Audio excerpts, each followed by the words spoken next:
interview you guys on this platform, and I want to be like Dr. George when I to be on business trip in South America to enjoy myself. But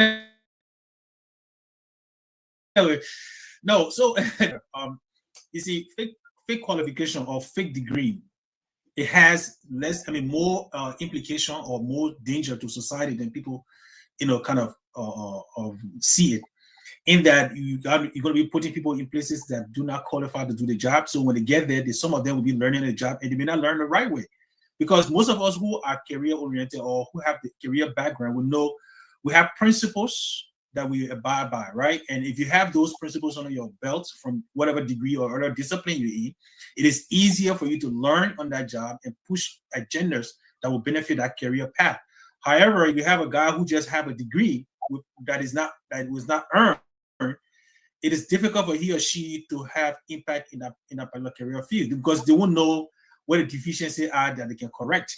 So those are things that we need to look at as well. And then the fake scholarship scheme that we see going on is horrible in that you see people scamming our brothers and sisters. I know most of you may have personal experience. I know I have few of those that have come across me, and I had to kind of do the research for my brothers back home to get those clear. But these are things that we really need to discuss so that in order to build our country, in order for Liberia to rise, we would need the most qualified person who have earned, not just received or paid for, but who have earned the degrees in the disciplines that they say they are qualified to perform. So I think it is a very crucial and critical discussion to have, and I hope we can be truthful to that and let those who are hearing it apply the necessary guideline to protect our citizens or our country from the danger of scam. Okay, Dr. Pastor, let me hear from you. Give me a quick 1 minute because I really want us to go into these segments so we can just get things going. Good afternoon, gentlemen. Again, thank you so much for this topic.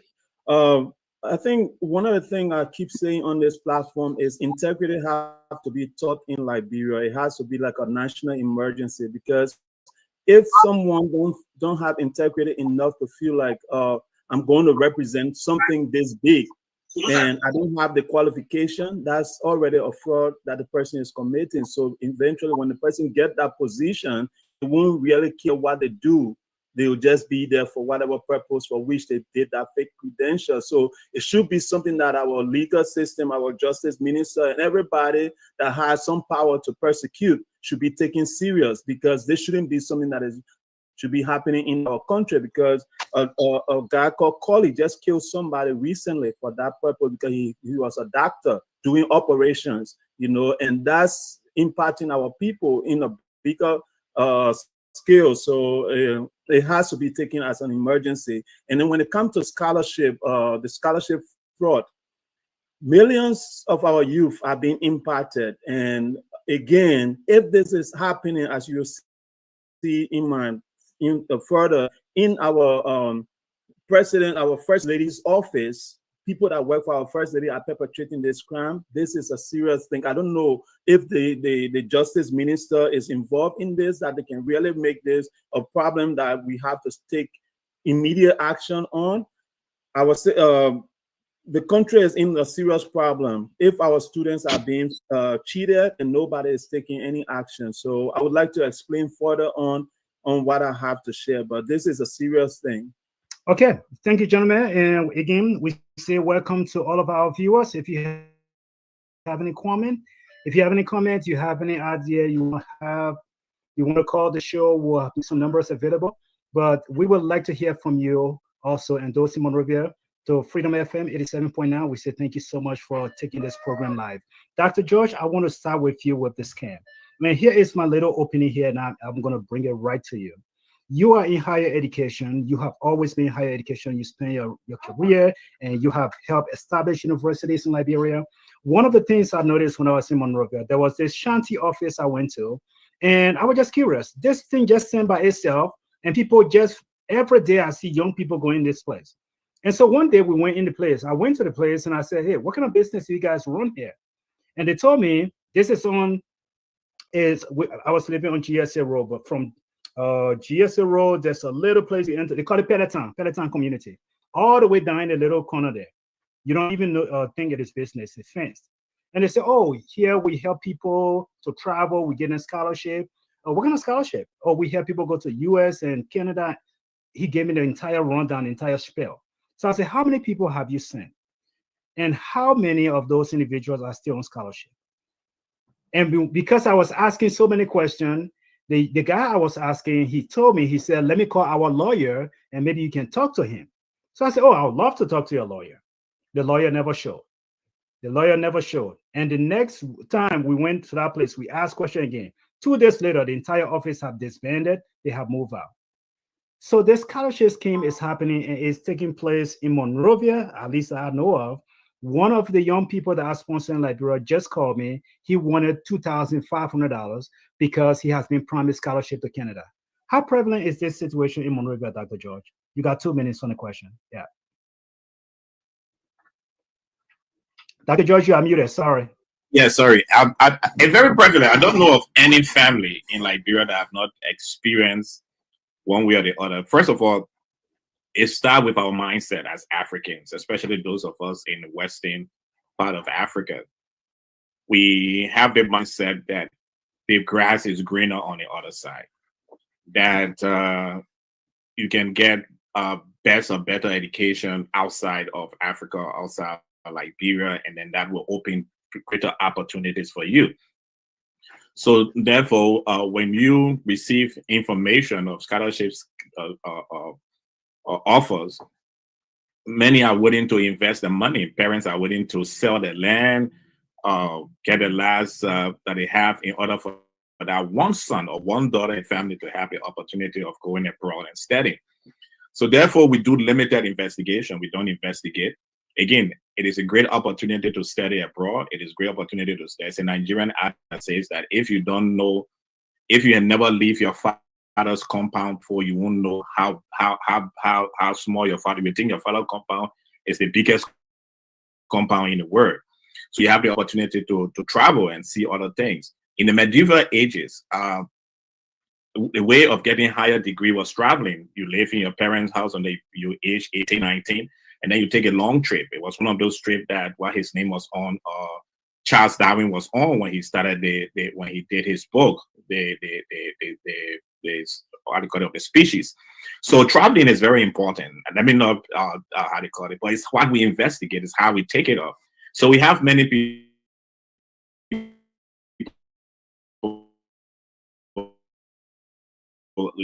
As you said, about a year or so ago, one of my younger brother, he had called me telling me that he was in Sierra Leone. He was stranded in Sierra Leone.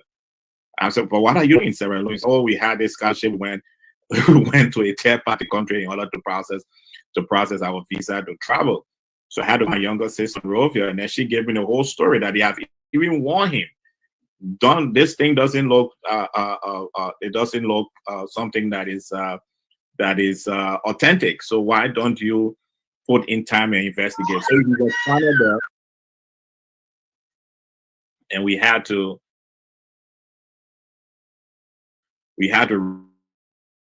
raise money to bring him back to Liberia.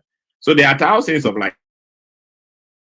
requests in Nigeria. $100. Can you help me? I really love helping people with education. So I said, okay. He said, we got our visa. I said, send me the visa. Let me see it. The visa that came was a form of letter. I said, what? The Australian embassy started offering visa like this in the form of letter. I went back to enter in the word. The officer verified with your foreign ministry to see if this is authentic. I mean, it's not issue overnight, or you even go. I mean, some of us have gotten visa or going for an interview, but it's not issue in the form of letters. So that's why we struggle. That's why we struggle with. Many of us want to go to foreign countries, and we are not even investigating the university that we go into. And Dr. Josh, that's another piece of it. Will definitely come there again, but some police said same question to you. The prevalence of these scams in Monrovia, you know, because area, but you also have other African countries that are being impacted. So how prevalent is this issue, and why are they still falling victim to these?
For the little money that they have, running to their people to say, hey, can you borrow me this? Can I have the? And then I will look for whatever I can consider different order and put it together and give to this scammer. But they have many problem or many situations where I raised up to five. I think there was one incident where they raised up to $5,000 and give it to this group of people to send them out, and nobody got a scholarship, right? We saw that under the previous government, and it's happening under this government. So it's because of desperation, poverty, and a lack of resources in our own country to develop the young minds that we have that is causing some of these people to act or prey to these scams. Stephen, let me bring you in because I know you researched this particular topic and you found like 3 different categories of traders. So I know you can absorb everything. But take 2 minutes. I will share this for our viewers on Facebook. But again, Mr. Sharif and everybody else, I think this is happening because our people are quick to trust people.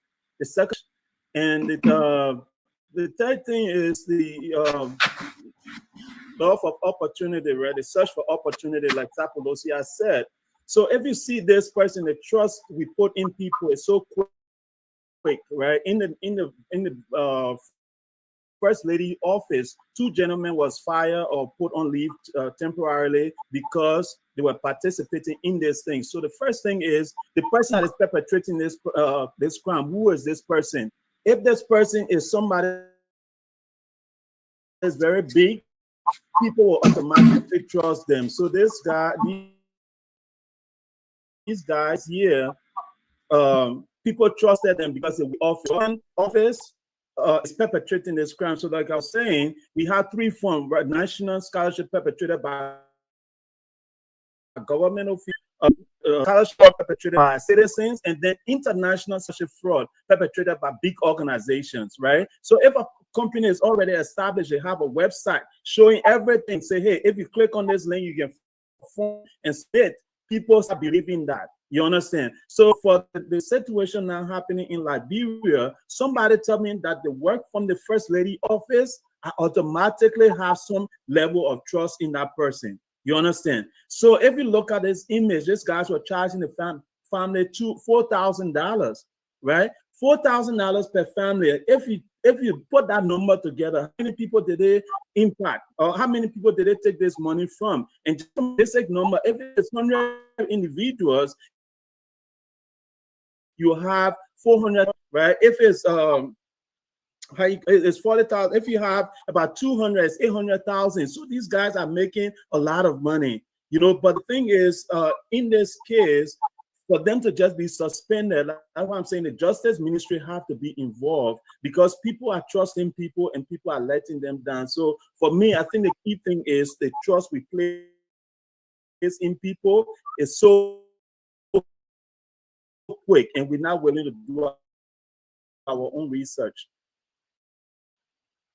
Thank you for this particular segment. This scholarship thing, I think Stephen brought up the point. One of the things that was happening, they were being perpetrated. And look, I don't want to spoil our brothers' names out there. I don't want to say Nigerians or Ghanaians were the ones doing it, but the office I visited, there were several Ghanaians in the office. And, you know, I'm a Liberian. I can pick up people's accent. I know when Ghana men talk to me, I know. You know, I pick up several Ghanaians in the office, and they were the backbones behind it. The Liberians that were in the office, they were just the administrative people. I guess they were administrative people.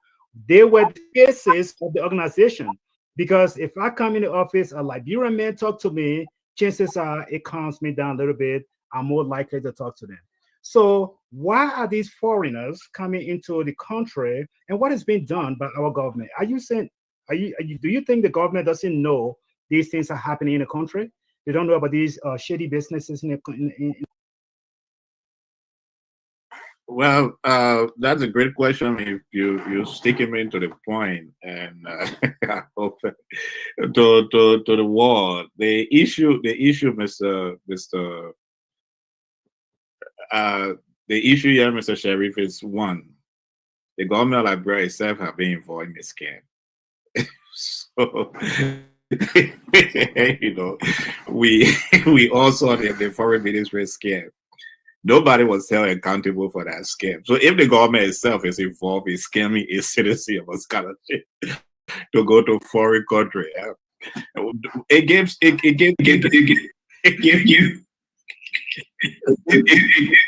credence and scammer.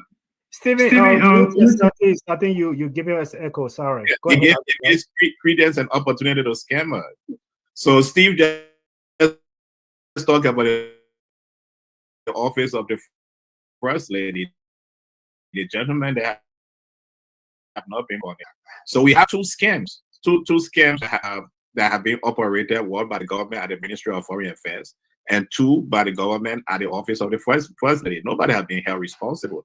So if I was an academic, so I was a foreign person in Liberia, I would start to believe that, well, these people like scam programs, so let me start mine.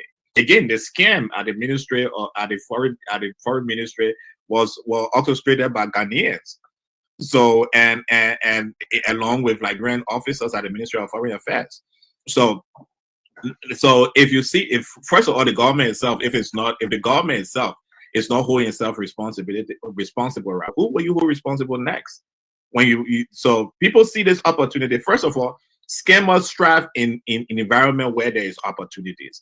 I would also like to thank my colleague now, my former student now colleague, Professor Obona, for joining us and sharing that the issue of economic deprivation. When people are in a situation where they don't see opportunities, they seek opportunities, and these opportunities they seek happens to be if they believe the grass is greener on the other side. And that's why I like when we have programs like this could be you where Liberians are actually sharing the challenges they have in here. For example, last week when our guest shared how she had to work in Wendy's because she came to easily realize that her parents were not keeping her in the home. Those are things which Liberians need to understand. But not to overflood your question, yes, I mean, you can only hold someone accountable for something you hold yourself accountable. I was not hold yourself accountable to scamming, and therefore people will see opportunity to scam. Sapalucia, the same question to you. I want us to wrap up this segment, but let me bring that same question to you. No, yeah, so Dr. George said it. However, though, what measure have we put in place? The only time we hear about these things is individual citizens, big, and that is brought out. There is no institution in Liberia that governs. The Ministry of Education is the academic arm of, but they don't have a measure that they can use to say, okay, let's vet this. There is no, first of all, there's no vetting process in Liberia, whether it is for academic or whether it's for career based. There is no vetting process. I remember when the Baka-led administration was coming in, some of us started suggesting to some of our friends that we know that, hey, you guys need to have a vetting process, even if you want to employ people from America. It's a simple system. Collaborate with the Liberian institutions here. Let us go through the vetting process. Because if I go in for a job anywhere in America, they do a background check. And it's an easier process that you do. And every information about me will be put out there in less than a minute. That document can be presented to the Liberian government to say, okay, this person you're hiring, this is the amount of debt they got. Do you really want to hire him to be a Minister of Finance? Do you want to hire him to be? It's the same process. And academically, if somebody is going to teach at the University of Liberia, what credential does he have? So if we can put vetting process in place and we have institutions that are checking for all this information to make sure we are getting the right people in the right place and holding ourselves accountable, then we'll deter some of these incidents from happening. But the fact that this government, as soon as it took office, in less than 4 months, we started hearing scammer, academic scams, not just employees, but scholarship. And I don't know the definition. When we were in school, the definition of a scholarship was different from what we're hearing today. Back in the day, when you heard somebody was on scholarship, you had to be an A student. That's what we knew going for scholarship. But these days, people who go for financial aid are considered scholars. So I don't know if scholarship is for scholars anymore or just for anybody who can just pay the money. We'll let Dr. George answer that question. He will define scholarship for, but I'll go to Stephen real quick. Stephen, River Says Pro is complaining. He said we're cutting the show too short. So I don't want to cut it short. I want us to have a number out there that River Says Pro call in and give us his opinion. Let's definitely have a number out there that he can call in. But Stephen, please go ahead and make a point before I go into the next segment. Yeah, you did not go around the bush. You have to rephrase the question for me. So, so basically, I'm saying all of these scams are taking place. You have all these little shops all over the place, and people are paying money every day, scamming our young people, desperate young people, asking them bring $2,500. We'll send you the Canada on scholarship. Is the government aware, and what is the government not taking action against these people? Okay, Sharif. So the first here, ain't gone official or come 7 makeup, and the justice minister decide, hey, we got to make this a serious thing. The guy under the justice minister makes $75. So if you find a thing where he can ask somebody to pay $2,000 and they pay it, can you verify that he makes 75? Yeah. So if this person is not making anything at all, right, and they find out that there's this scam that's going on that I can participate in as the bona fide person, right? In a government office, I will be part of it. That's why you see that from the foreign ministry to even the first lady office is now participating in this thing. So come back to what we always say on this platform: the system that we put in place to prevent these things have to be built from the grassroots, right? Liberians have to start loving each other, because if somebody in the foreign affairs ministry care for Liberians, when Ghanaians are even coming to work at the foreign affairs ministry, will be finding out if there's no Liberian that can do that work. right? But then when we put the Ghanaians there to work, they now become our people that can lead these kind of things, because Liberians know Ghanaians they will clean. Ghanaians got connection outside. So if a Ghanaian person stand up and say, I'm doing this program, follow through. That's why these are explaining, because I even know my little brother came to me for some money, and I said, no, I have shared websites with you for you to go and apply. Somebody is researching for you right now for you to go to in Norway. Those are legal. That's a scholarship. Nobody will ask you to pay money up front except to register for the program, to apply for the program you are going into. They will ask you to pay a registration fee. Outside of that registration fee, we do not pay money for scholarship. And our kids don't want to listen. Our brothers and sisters in Liberia don't want to listen. Every other year, every other month, he has something to come up with and say, there's another holiday. You understand? And this get rich quick scheme, or this thing of getting out of Liberia, most of our kids are so much into getting out of Liberia, and you can't blame them because the system is not providing anything for them. So we have a big problem. I don't know when this will be solved, but all I want to tell people is reach out to your brothers and sisters in the US, or if you have friends in the US, ask them. If somebody tell you there's a scholarship, ask them to look up the school name. And then once the person tell you the school name, then you can start trusting that person a little bit, because I can call the school and find out what scholarship the school have to offer, and then help them to prevent them from the fraud. But once you tell them this is fraud, they're not speaking to you again for that whole month until they get into the thing, and then they eat their money before they come back to you. But yeah, because in most cases they are thinking that you are preventing them from traveling. Oh, they never do time. That's all. Dr. George, let me come to you. I want to get now into the next segment. We're going to be talking about the fake credential and credential without qualification, all those different things. You know, over the years, I think Dr. George, as you rightly stated, Martin K. and Colley, he had been reporting or publishing lists of Liberians with fake or no credentials, and those individuals are holding prominent positions in Liberia. Some of them still are holding prominent positions in the government sector. I believe the goal for those publications, Mr. Colley put out, was to actually shame those individuals, or to make those individuals to invalidate their qualification. But despite his effort, these people are still holding offices in the country, and they were still holding these prominent positions. So I guess my question is, does Liberia even care about the credentials that these people bring to the table? Or is it just giving people positions based on who know you basis? Or they're just doing it based on the number of battle cry that you shout out during the campaign season?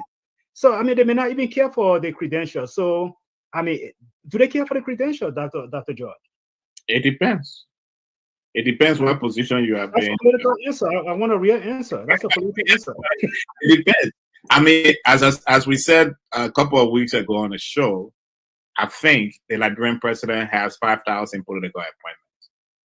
The political appointees work at the will and the pleasure of Mr. President. You don't have to have master's degree, PhD, whatsoever on nomenclature you want to put behind your name. You don't have to have it. It's what is the will and the pleasure of the president. So we had a situation in the former government, George Weah government. The deputy minister in charge of planning and research was expelled from the University of Liberia. But he was also the deputy minister and the minister of agriculture. So logically, how can a researcher, when agriculture happens to the Department of Agriculture and carry works directly as a research branches in the country, you expect a deputy minister should not be expelled from the University of Liberia at that time. So so you don't need any qualification for Mr. President to wake up one morning to say, I'm appointing you to this position. There are some positions here based on the act of parliament, but it's political appointment. The president can maneuver his way by depending on how many people he has in the Senate that is willing to project the president's agenda in the country that we live. we're seeing it here, and that there are people who don't have the necessary qualification, but they happen to have the political connection. So that's the first one of it. That's why I'm saying it depends. The second part of it, you don't have to, yes, I know we are at a point in Liberia that we are throwing our master's degree. I personally believe that many of those institutions are running master's degree program in the country, they are not qualified. When I was working in Liberia, there was only 8 of us in the country that have PhD. I mean PhD, not doctorate. 8 of us. And you cannot have a country at a time, and that's 2014. So we are in 10 years later, so many people that have come out in the country. But you cannot run a university system or run a master's degree or doctorate program in any system if you have only 8 PhD holders in the entire country. In the educational sector, PhD holders are academic researchers. And let me say this because people get confused. There are different types of master's degree and there are different types of PhD. There are different types of doctorate degree. So those of us who have PhD are those of us who told ourselves we want to teach in the university. So this academic degree, you have to go through the academic process. And so that's the second thing we struggle with in the university system. When I was working in the university system, if you had a doctorate, you were counted as one. You were counted along with the master's degree holders. Anybody coming for accreditation did not take doctorate holder very seriously. They kept them with the master's degree people. So you didn't get a lot of points for that. There's this image we want to project. We want to project that we have degrees when we don't have them. And there are so many opportunities to have degree on nowadays. But even with that, with those opportunities, some of those institutions, someone got very angry with me about 3 or 4 years ago when I told him that degree you have is not a degree. And he was parading with a doctoral degree. So he got angry with me. What happened? I said, okay, let's go to your university website. This place you say you graduated. We pulled the website. And it's very clear, it's written clearly on our website that this degree that you have is not a doctorate degree, and some institution, very clear on the website, some institution will not even accept you as someone who, and this person went to that school. I think most of our people are having. We don't read the fine line of this institution telling you that our institution is not accredited. The degree you have is a 50-50 degree we're giving you. Dr. George, it goes back to what Mr. Sabolisa was saying, the vetting process, because someone had to take time to verify, validate. It's not all our people, Mr. Sherry, it's not all our people who are trained in this process of vetting. Let me be let's put it there and be clear. It's not everybody in that country that is trained with the process of vetting. Then you find the people who are trained to do it. I want to go to Sapo Lucia now. I know. I want to go to a university certificate and a degree. They don't take the time to go to the website of this institution. And this institution are very clear with you. Very clear when they're giving you degree that doesn't matter. They tell you very clearly that student for perhaps working our local pharmacy or working in like Walmart, giving you a degree from Walmart University, they will tell you that it is only to work in Walmart. And then you get a degree, you want to go to. But let me bring you in. Do we even care? The same question. All of these degrees stays taking place. Do we even care for the degree in Liberia, or do we just give people positions based on I know you or how many sequences you give? So the way I would look at that question is looking at where we are as a country. Now, I mean, when I say I may not care, that America. You see, America principle that working system in place. So if you tell me you appoint a man based on what the president, I'm totally fine with it. But look at our country that is, I don't know what is deteriorating in every structure. This is not the time for anybody who's becoming a president to be appointing people based on what he feels like, especially if you say you're patriotic, because most of them come and say they are patriotic to the country, they love the country, I love my people. They're appointing people who are not going to leave any mark that another man can build on. Let us look at the previous government, and I'll come to this government. The previous government, we had people who some of us had to dig their credential, whether it was one time Deputy Information Minister, whether it was the RA man who was supposed to be RA, RIA or managing director and stuff like that. Think about that particular incident. The guy went to a community college, and the Senate was sitting there trying to confirm a man who said who went to community college to get a certificate in aviation. Okay, from community college. And I did a research because I had to dig everything. Then Darlington Conley, he said I didn't call name. I'm just saying.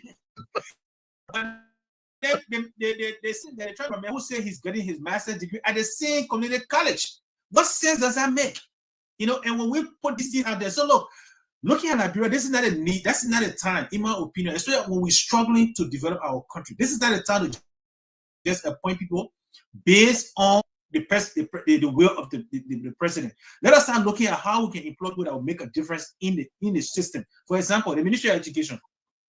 If you're building a Ministry of Education, put people in there that will fit into standard or a standard that will benefit Liberia. Okay, let us look at security. Then look at all the different sectors. Look at healthcare, for example, because that's my area.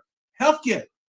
Let us put people there who will not just say sekwe or praise you or whatever, because we have qualified people. I'm not saying the person that is not qualified, but who are visionaries that could come and build a Liberia healthcare system to make it better than it is. But since they spend a year, I don't see anything besides somebody come and say, "Oh yeah, I think we should allocate 20 million here to restructure this or to rehabilitate this." The reference hospital is still leaking. JFK still leaks. So after almost 20 years of some relative peace, what can we show besides serving at the will and pleasure of the president? No, Sabolisa, I want to hold you there for a second, though. Are you saying that all of these factors that you are actually highlighting, whether it's the incapable person at some ministry or some organization, that agency that he or she should be managing, are you attributing all of these to the lack of education or qualification in credential? Not exactly. Okay, so those are two different things. No. But what I'm saying is, Sheriff, look, I'm a laboratory scientist and I studied this and I love it. Okay. And most of us here who have our career field, whenever you are, if you earn the degree in that area, you always want to develop it to another level. Most of the people who really earn that degree that I have seen, if they are supported financially, because that could be another thing, because the government could put a qualified guy there, but they're not giving he or she the resources to develop that system. Okay, so I'm not attributing everything to the lack of qualification. No, but I'm just telling you, if you are really qualified to serve in this position and you love that career field, you will always be working to develop it, sometimes with the little resources that you have. But if we look at the last 20 years, we are only developing individuals and not the country. Because the only people that are getting rich and getting structure are the individuals that are employing government. But the institutions that they govern are not moving forward. Okay, I see your point. Stephen, let me come to you real quick because I have another question. I really want us to get into it. Go ahead. We have a caller in, so I will take the call, then we can go from. Go ahead. Hello, caller, your name and where you calling from? This is Pro. Calling from the Milwaukee, Wisconsin. Okay. All right, Ross Pro, go ahead. You got my time. Use it wisely. Yeah, man, guys. Can you guys hear me? Yes, we can. Yeah, thank you very much for the show, man. You know, I had a wrong message when Sherry said to close the segment after that. The whole I said, man, I just got here. What do you mean close to the show? But anyway, interesting. This is great. You know, I love these kind of topics. This is one of my favorite platforms. But I got 2 points. My first one has to do with the previous segment concerning these fake scholarships. I don't know. I don't think the foreign ministry is they were deliberately involved, or I know she was saying had this questionable credential. But honestly, I don't think that she was deliberately involved in that scholarships. They were being duped as well. Because guys, like one of the comments I made there, when you look at modern technology, I saw one of these fake campuses. Look, guys, those people got their own college campus. They got phone number. They got contact. They got a basketball volleyball. It looks so real. So I think it makes it difficult now for a guy in Riverside County. He goes to the internet and see that college, something like that. He's not going to show to anybody because he thinks that's an opportunity.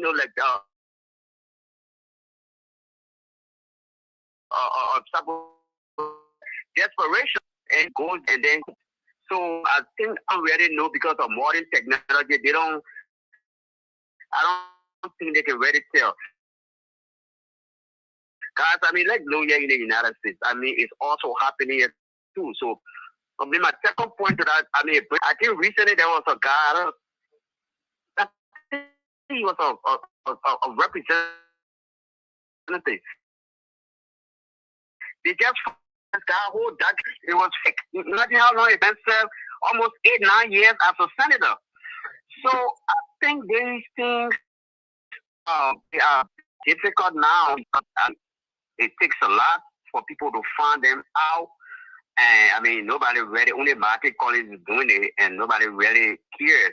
Nobody cares. And even if they do find out, I think LIBERIA the point that right now we have President Johnson. Has limited a degree. The fact that he was a president, and people say, well, we don't really need degrees anymore. Even George Weah admitted that book will not build a country, and he had a large following. So to my question to you guys, Brother George, to those of you who be extensive, in those colleges or university education, which department detects these fraud, like scholarship fraud? Which department in the Ministry of Education or the Department of Education in the United States? Is there a department that's supposed to detect these academic, these scholarship fraud, these fake credentials? And if so, why aren't they killing so fast? Why does it take so long before they find out? And then that's my question. You guys, thanks for having me following the show. All right. Thank you, Riverside Pro. Dr. Jonah Brindley did this. I'm going to put my little 2 cents in. Dr. J, you got 1 minute to answer the question. But here's the thing. Here's the thing, though. Keep the question. Don't forget the question from Riverside Pro. But to just say my little piece, Riverside Pro, my own experience here, when I came to Liberia and packed my bag and came here to the States, and I decided I want to go back to university, the university said, welcome, come back. So and then my little paper I brought from you, they said, and it's not going to work. So you got to go to Acuplace, so you got to do all these different things. But even at that, though, the document that I brought from Liberia, before they could tell me that they were not going to accept it, they actually allowed me, they told me to send it to a third-party organization. It was not even a university. They allowed me to send it to a third-party organization, send it to them, and that organization was there to vet my document to see if it came from a qualified university. And anyway, Dr. George, go ahead and answer the question. I'm just going to start from you. Have already answered the question, Mr. Sheriff. Normally, it's not a duty of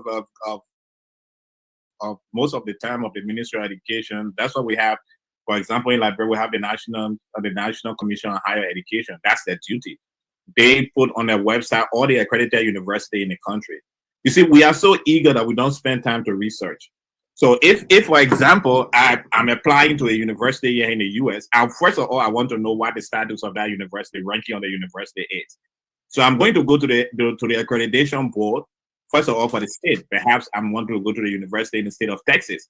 I'm going to go to Texas Educational Commission to see all the universities in Texas that are accredited. Then that's the first thing. Once I get to university that are accredited, then I want to go by ranking, what I'm going to study. If I'm going to study education, for example, I want to know which university, what the ranking of the universities in education. It is not all universities. Harvard may be the #1 university in the world, but it may not be the #1 university in the world for education or for engineering. If I want to study engineering, I may go to MIT instead of going to Harvard. So that's it. But there are bowls. There are different bowls that have recorded. For example, when the Stanton Waterspoon situation took place, I did a research and found out that this school was accredited by the state of how they call it, by the state of Florida. It was accredited by the state of Florida. But then when you go deeper, it was the programming I had a problem. It's not that it was it was the programming I had, the nature of the programming I had a problem. So when you apply for a university something, you need to go. As I said, I had a friend when I was working like Bureau who came with say he had a PhD. He gave me a degree. I went to the college website. The college website stated totally that what they gave, they are not accredited in a state, but it gave degree for people who want to work in a specific area, and that this degree will not be accepted by most people. If waiting on the side, most places will not accept this degree. I don't even know this degree is not valuable while you have, besides it was a doctorate degree and not a PhD. So guys, I have one more question. I'm sorry, Dr. Joe. I got one more question I want to put out here. River says, I hope that answered the question, but I got one more question. I want to start with you, Dr. Sapalucia. I call you honorary doctor. You're not a real doctor, so let me be clear here. But I want to go with you, Sapalucia. Is higher education overrated? And I know this question I'm asking you is it comes before, because when you look at the numbers since 2010 in the United States of America, higher education enrollment has dropped. There are a lot of young people choosing now to bypass higher education. E-commerce is the thing. They are doing other things to make money, and so college enrollment have dropped in the United States of America. I think by 2022, you only had like 38% of high school graduates going to college. So is higher education in the context of getting qualified, is it overrated? Because you can look at the example of Darius DeLon. You can say, well, we can question his credential, whether he's a high school graduate or not. But look at what he does in the Senate. Forget what else. Look at the way he conducts himself in the Senate. He conducts himself as one of the most respectable people in our Senate. And he is respected. No matter how you think about his politics, I think he is very respected. Conduct himself very well. It comes with experiences that he had gathered or he had learned during other positions he's held. So is higher education overrated, or do we care for the experience that person brings to the table? And thank you for coming to me first, because these are some of the things some of us have tried to push for, and people don't understand. You know, and I will always say this, looking at Liberia, especially where we came from, the war, some of us always felt that, yes, while it is true, getting the degree and all these things were important, we should have directed our education, the development, building our infrastructure to get those who are traumatized already in line with some skills that can give them the ability to participate or to be fully involved in the development of Liberia.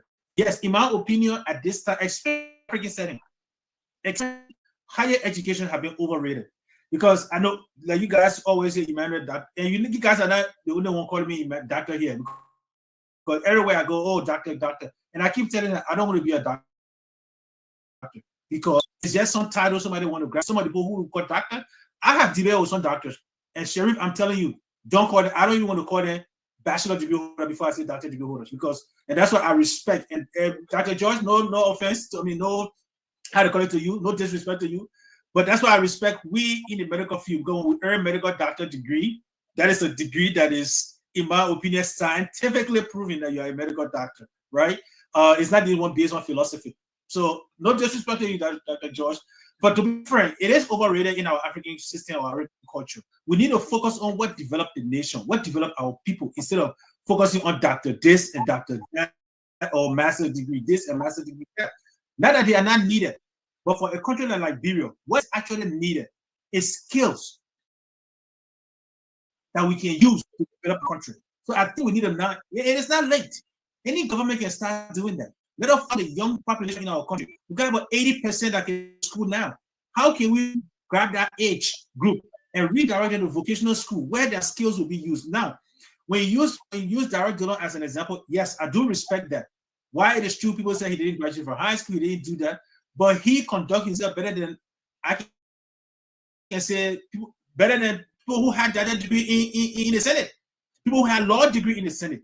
I can give you references, and I don't care whether they don't like Dr. George Bowley, who was in the Senate. What could he do? Somebody was in his county trying to develop education in his county, and he criticized that person. This is a doctorate degree. Barney Sherman, who should be a counselor at law, he's there defending things that you are compromising the Constitution. Why he was senator in the state. So these are things that I believe it doesn't matter the so-called education. What matters is, George, just so for the record's sake, the man does not even want us to call him doctor. Just so you know, even though he has a degree and this is what he worked so hard to earn, but he does not want to be called doctor. I'm the one who just keep calling it until it got stuck on him, but he does not even care for it. That's how you know that's a real person who got it. But those who got the fake one, they always want to, you call them Mr. George and say, I'm Dr. George, you know. So anyway, yeah, he earned it. And so that's for the record. So Stephen, let me come to you. I want to make Dr. George last. Let me come to you on this particular question too. Is higher education overrated?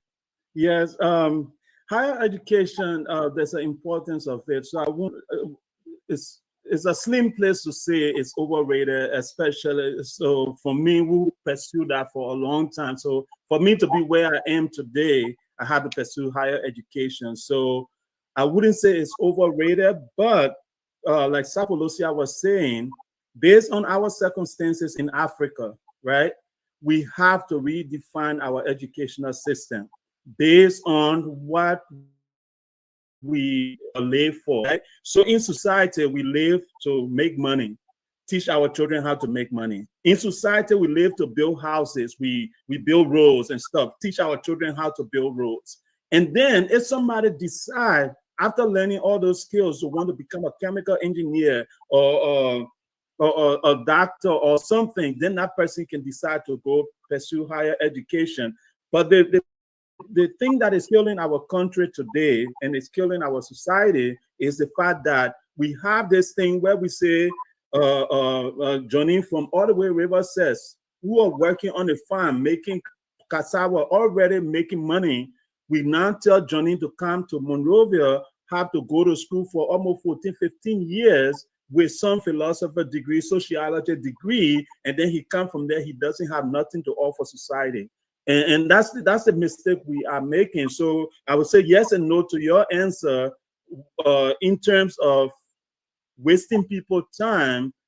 But if we put higher education towards a specific goal, then I think it's better for the society. And then just to answer one of your other questions, you didn't involve me in this, was you get your turn Forever Says Pro, so I couldn't involve you. No, I was joking, my man. I was joking. I said, so let me answer that quick. Does qualification matters? 30 right? seconds. Yeah, 30 seconds, please. Does qualification matters? And I say yes, because if qualification don't matter, we have situation where I'm going to call somebody's name and they're going to insult my parents and everything. But he is running to become a senator, was running to become a senator.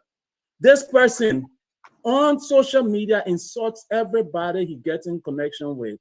Right? I don't know his credential or anything, but what level of qualification? Now the NEC deny him. He's online cursing everybody, parents and stuff. And these are the things that we accept when we say qualification don't matter. So I personally say qualification does matter, because if we just say open door society for everybody that wants something, then our society will fail. You understand? Then let's just close all the university if qualification don't matter. Okay, all right, gentlemen. We our time is up now at the radio station, but I really want Dr. George, the man who spent his whole life in education, to take us home on that question. Is higher education overrated? Dr. George, please take the question, because I really want us to spend 2 minutes after this. Doctor. Yeah, so I want us to spend 2 minutes. I mean, finish us so we can spend some time with the radio station with Chris. Please do not hang up. Dr. George, answer the question. No, it's not overrated. It's just that we don't understand higher education. Many people don't understand it, so they feel it's overrated, right? Your first degree, you study broadly. Now, if you study broadly and you feel you don't have a grasp of something specific, then you go and do a master's degree. By the time you reach to do a PhD, that means you are telling yourself, I want to be a researcher. I want to be an expert in this particular area. So it's not overrated. It's just that we don't understand what higher degree is all about. The second phase to the question is that there are things you study that you don't need higher degree for. For example, if you study accountancy, you don't need to go for a master's degree in accounting or PhD accounting, except you want to be a university teacher. There are professionals program you do, CPA or whatsoever. That's the professional program for accountant. That's why you want to go. If you are an engineer, sometimes as engineer, you study a master's degree, you can't find a job because it's based on the experience, the actual experience in the field. By the time you do master PhD again, you go into academics. So it's not overrated. It's just that we don't understand what higher degree is all about. I will close, for example, if you won't mind. I have a first degree. I went for a second degree. The only thing I studied in my master's degree was U.S.-Liberia relationship before 2003. That's why I said I wanted to study. I researched on that, and I can speak to my mind. When I went to do a PhD, I researched on U.S., not U.S.-Liberia, but local Liberia conflict. So my whole study have been Liberia, Sierra Leone. So conflict and how women participated in those conflicts. I cannot sit there and leave from there and say I got a PhD because I got PhD all around the place. No, there's a if you are employed in a university as a teacher, you are employed for a specific reason as a PhD holder. You are not employed to go and teach everything in a university.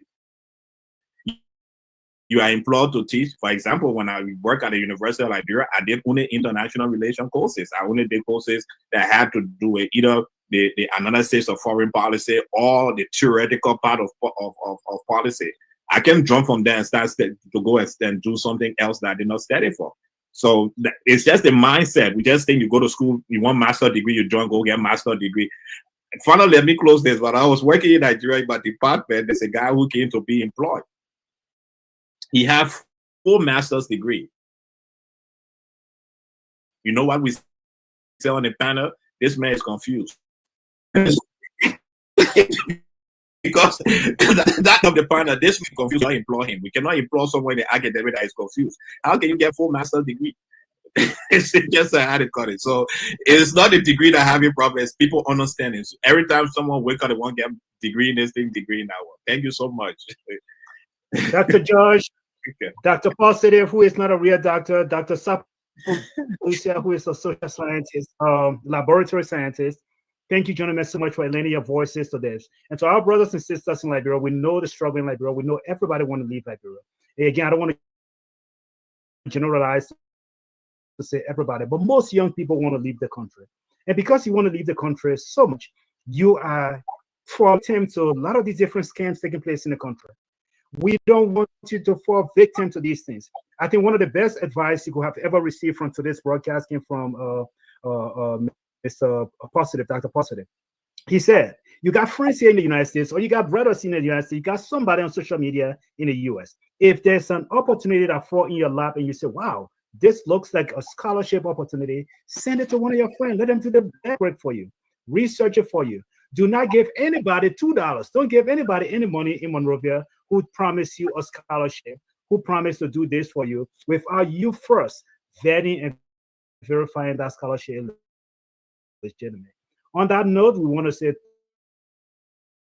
thank you so much. Hopefully this will grow on, help you to develop as you go through your own research, as you go through your own understanding of higher education is all about.